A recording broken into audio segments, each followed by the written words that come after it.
కవితకు జైలా బెయిలా? తెలుగు రాష్ట్రాల్లోనే కాదు ఢిల్లీ గడ్డపై కూడా సంచలనం సృష్టిస్తోంది ఢిల్లీ లిక్కర్ పాలసీ కేసు. ఈ కేసులో బీఆర్ఎస్ ఎమ్మెల్సీ కల్వకుంట్ల కవిత నిందితురాలుగా ఆరోపణలు ఎదుర్కొంటున్నారు. ప్రస్తుతం ఈడీ కస్టడీలో ఉన్న ఆమెను ఈ నెల 15న ఈడీ అధికారులు ఢిల్లీలోని రౌస్ అవెన్యూ కోర్టులో ప్రవేశపెట్టిన సంగతి తెలిసిందే.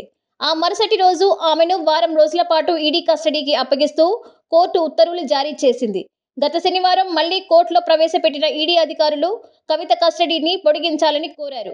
దీంతో ఆమె కస్టడీని కోర్టు మరో 3 రోజులు పొడిగించింది. ఈ క్రమంలో మొత్తం 10 రోజుల పాటు కవితను ఈడీ అధికారులు ప్రశ్నించారు. కవిత కస్టడీ సోమవారంతో ముగిసింది. దీంతో ఈ ఉదయం 11 గంటల సమయంలో కవితను రౌస్ అవెన్యూ కోర్టులోని ఈడీ అధికారులు హాజరుపరచనున్నారు. కవితను మరికొన్ని రోజుల పాటు కస్టడీకి ఈడీ కోరే అవకాశం ఉన్నట్లు తెలుస్తోంది. మరోవైపు కవిత బెయిల్ పిటిషన్పై కూడా కోర్టులో వాదనలు జరిగే అవకాశం ఉంది. ఈ నేపథ్యంలో కోర్టు ఆమెను మళ్లీ ఈడీ కస్టడీకి ఇస్తుందా, లేక జ్యుడిషియల్ కస్టడీ విధిస్తుందా, లేక బెయిల్ మంజూరు చేస్తుందా అన్నది ఇప్పుడు చర్చనీయాంశంగా మారింది. మరోవైపు ఈడీ కస్టడీలో ఉన్న కవిత విచారణ సోమవారం రాత్రి ముగిసింది. అనంతరం ఆమె భర్త అనిల్, బీఆర్ఎస్ రాజ్యసభ సభ్యుడు మద్ది రాజు రవిచంద్ర, ఏపీ శరత్, న్యాయవాది మోహిత్ రావు కలిశారు. దాదాపు 2 గంటల సేపు కవితతో వీరు మాట్లాడినట్టు సమాచారం. కవిత యోగక్షేమాలు తెలుసుకున్న భర్త అనిల్ ఆమెకు ధైర్యం చెప్పినట్లు తెలుస్తోంది.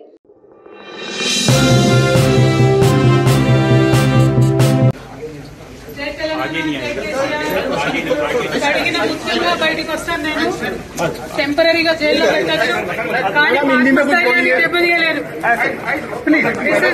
Not a money laundering case, it is a political laundering case. One accused has already joined BJP. Second accused is getting a BJP ticket. Third accused has given 50 crores in electoral bonds.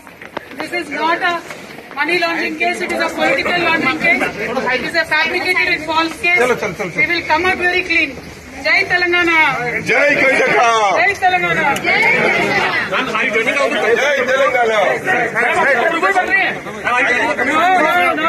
They are fighting it out. It is an illegal case.